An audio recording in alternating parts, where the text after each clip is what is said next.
بسم الله الرحمن الرحيم والحمد لله رب العالمين ولا إله إلا الله وحده لا شريك له له الملك وله الحمد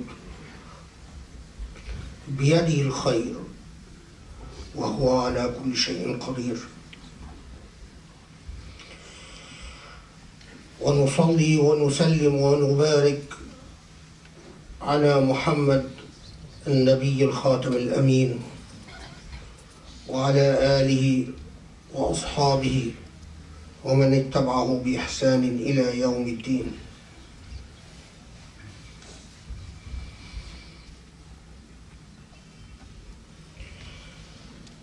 We always start in the name of Allah, the most gracious, the most compassionate, the most merciful. And we pray to Allah to bless us and bless our efforts and to gift us with God's grace and blessings. And we always hearken for salah and taslim on the Prophet Muhammad and his family and his progeny and his companions and those who followed him and follow him in good deeds.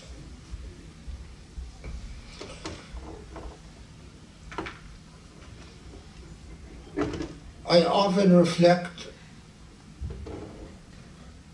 on what the essence that defines us as Muslims.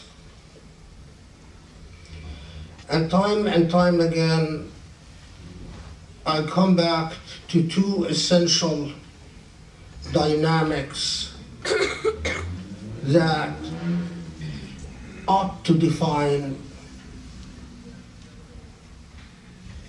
and ought to set the parameters for what a Muslim spirit and a Muslim reality is. We are not and we cannot be Muslims without an intimate relationship to the revelation of God. We are a people that are anchored in spirituality, and we are also anchored in intellect. But neither our intellect nor our spirit can exist without an intimate relationship with the revelation of Allah. Our relationship to the book ought to be an intimate, personalized, and dynamic relationship. The book is the source not just of guidance, but the book is a source of blessings and grace.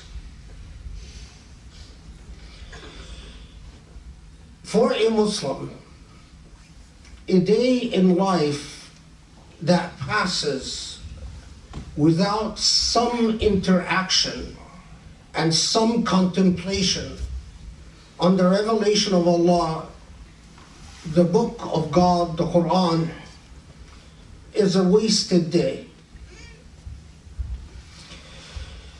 The second thing that to my mind often defines us as a Muslim is that we are the people of Sajdah. We are the people of prostration.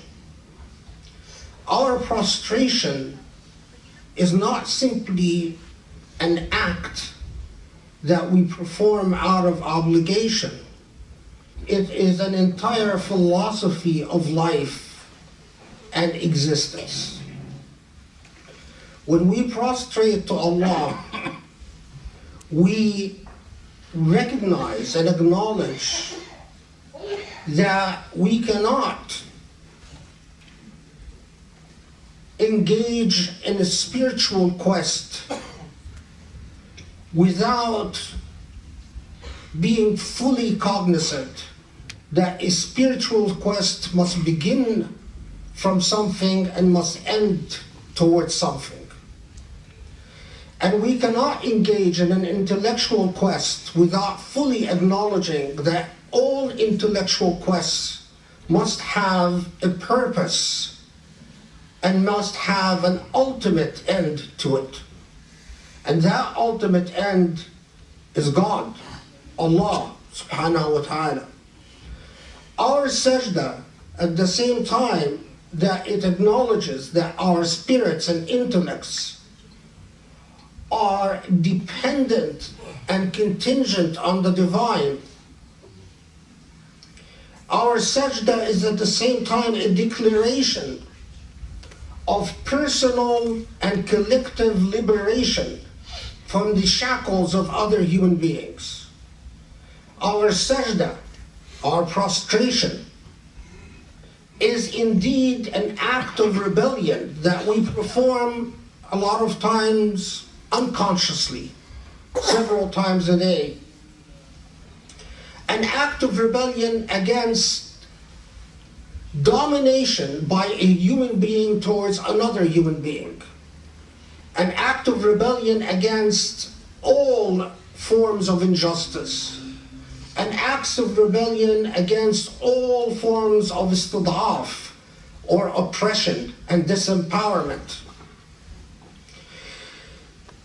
Unfortunately, Muslims fall in the habit, and especially those who are born Muslim, fall in the habit of performing rituals while no longer reflecting upon the meaning of rituals. A Muslim without the Qur'an is incoherent. A Muslim without a relationship, a personal, dynamic, active, vibrant relationship with the Qur'an does not make any sense. Is incoherent. And a Muslim who prostrates before Allah every day opens up an entire universe of meaning, whether that Muslim recognizes that he or she does so or not. And that world of meaning is to say, you are in favor of the autonomy and the prospering of the human spirit. You are in favor of the advancement and the prospering of the human intellect. But you also acknowledge fully that the human intellect and the human spirit without God becomes like a missile without guidance, could fall anywhere and could cause any destruction. And you fully acknowledge that when you prostrate before Allah, you simultaneously declare your rebellion against all forms of human despotism, human injustice, human domination and hegemony, human control over one another. This is why, brothers and sisters, when Islam was first revealed in Mecca, those who followed the Prophet ﷺ were a people on fire. They were a people on fire. And they were on fire against injustice and oppression. And that is why the followers of the Prophet ﷺ, if you study the seerah, the first thing was that they rebelled against Meccan aristocracy, Meccan oligarchy, Meccan dictatorship, Meccan inequity, Meccan injustice. and Meccan oppression. The so-called, battles, or what we often refer to as the Ghazawat, was a natural unfolding by a people ignited and set on fire by the idea of liberation. By the idea of liberation. That is why when Islam spread among many black Muslims in the 1930s, and then later on in a second wave in the 1960s, those who came to Islam, and they were very large in number, by the way, came to Islam with the fervor, with the sense that they are embracing a message of human dignity and human liberation. When I look at Muslims, often immigrant Muslims that grew up Muslim,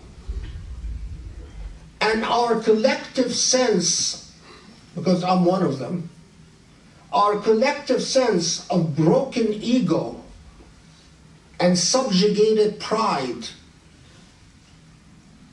it pains me, because those who have spent their life tracing the narrative of the Islamic revelation, I can tell you without a shadow of doubt that Islam fell upon the world as a theology of liberation and freedom. Freedom of the human spirit, freedom of the human intellect, and freedom from class domination and even gender domination. That is why the women of Mecca and Medina suddenly played a very vibrant role in the birth of the Muslim state. It was due to their relationship to the Qur'an, and it was due to their understanding of the sujood before Allah subhanahu wa ta'ala. That when you prostrate before Allah simultaneously, your understanding of power becomes altered forever and reshaped in perpetuity. Your sense of dignity is that I owe obedience to the one who breathed life into me, the one who made me who I am, but I owe obedience to no one else, blind obedience to no one else. All human beings are not owed blind obedience, whether a husband, a father, a mother, the chief of a tribe, the head of a state. This is the passion of Islam.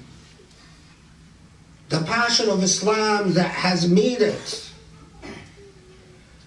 the boogeyman for tyrants and despots and oppressors for centuries of history.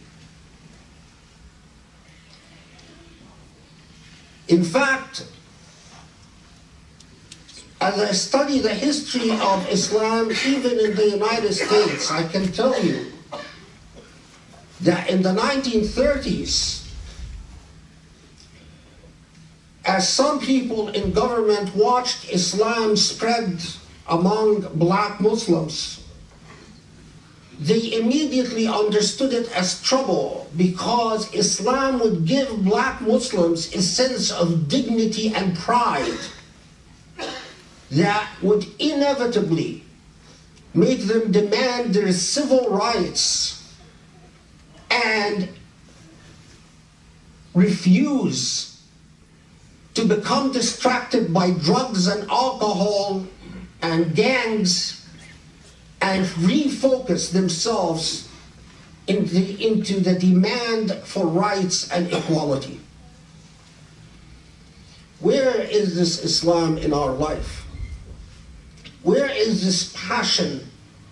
Where is the meaning of a relationship with the Book of God and our sujood, our prostration that we do before Allah time and time again, every day, without reflecting upon the way that this simple act of sajdah truly transformed the world once and for all.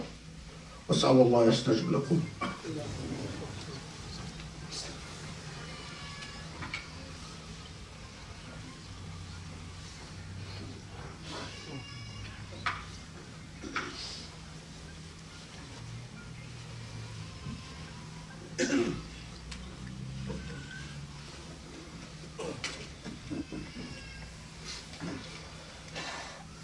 بسم الله الرحمن الرحيم الحمد لله رب العالمين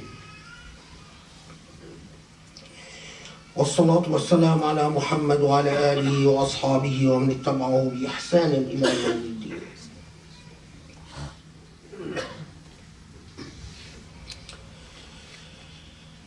I was always struck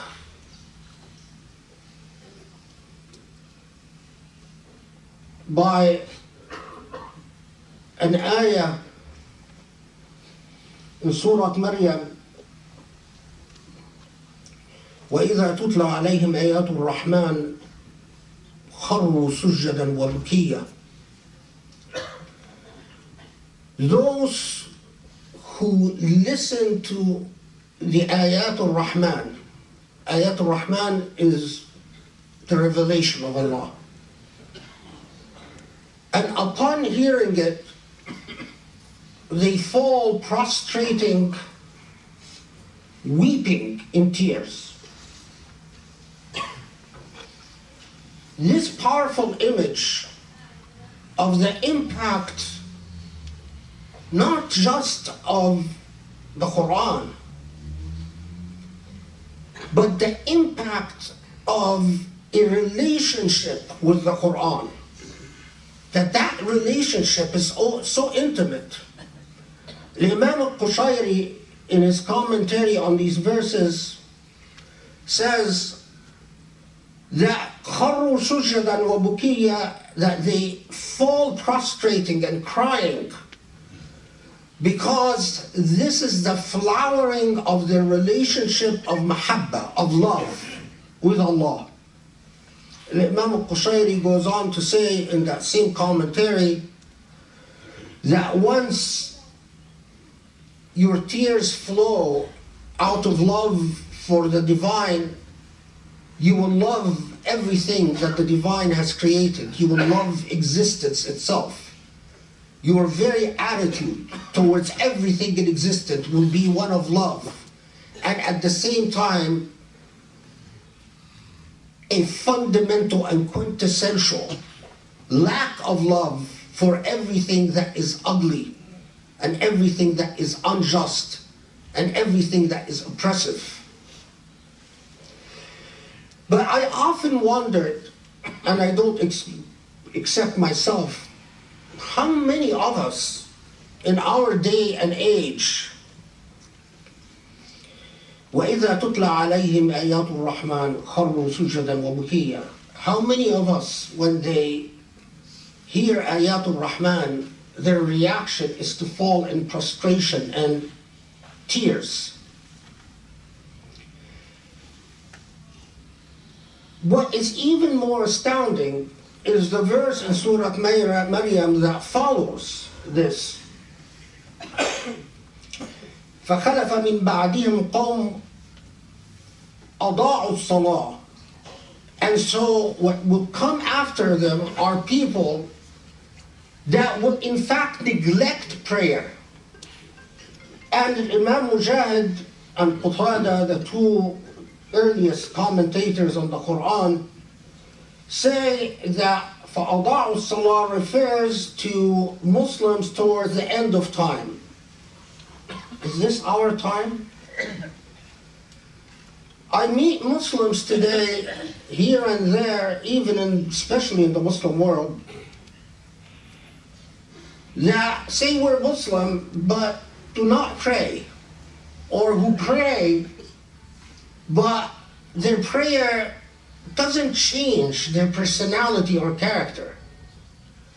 Often they pray, their prayer takes a nanosecond. I'm exaggerating. In other words, they pray and they're thinking of everything in the world but the words they're reciting. Is this what the Qur'an is talking about when it says, فَأَضَاعُوا الصَّلَاةَ فَسَوْفَ يَلْقُونَ غَيًّا? That the result is that they will be lost. The ghay could be punishment in the hereafter. But as Imam al-Qushayri says, the ghay, their fate is ghay, means that they are without a compass, they're lost. Imam al-Qushayri says they're as if a lamb or a herd of sheep without a shepherd. Does that describe us as Muslims?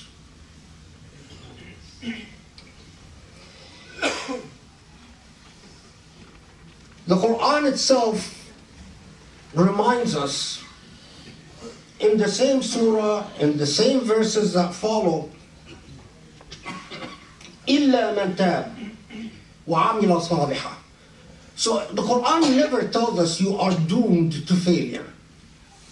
Whenever Allah warns us about the consequences, Allah in the same breath tells us, but if we change ourselves, Allah will change us.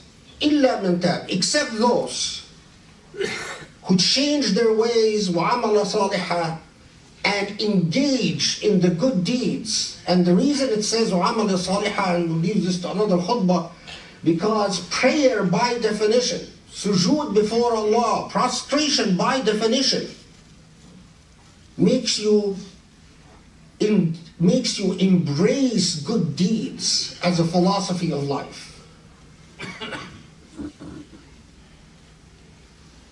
As the Prophet ﷺ warned us repeatedly that prayer, true salah, results in husn al-khulq, in good ethical character, and warned us that if prayer doesn't materialize and translate in ethical character, then it is as if you are among those who are ada'u salah. Ada'u salah doesn't just mean that you don't pray, but it also means those who pray out of a formality, but it has no substance or no meaning. May Allah help us and protect us from being among those. إِنِّي دَاعٍ فَأَمِّنُوا. اللهم اصلح لنا ديننا الذي هو عصمة أمرنا، واصلح لنا دنيانا التي فيها معاشنا، واصلح لنا آخرتنا التي فيها معادنا. اللهم لا تجعل لنا هما إلا فرجته، ولا كربا إلا نفسته، ولا دينا إلا قضيته. Allah, bless us and guide us with your mercy. Allah, aid us to be more compassionate in engaging your revelation and in our prayer and prostration. Allah, aid us against the hardships of life and its challenges. Allah, grant us health and grace and beauty. Allah, help us to discharge our debts and to take care of our progeny and our dependents, and forgive us our sins and grant us mercy. Wa aqim as-salah.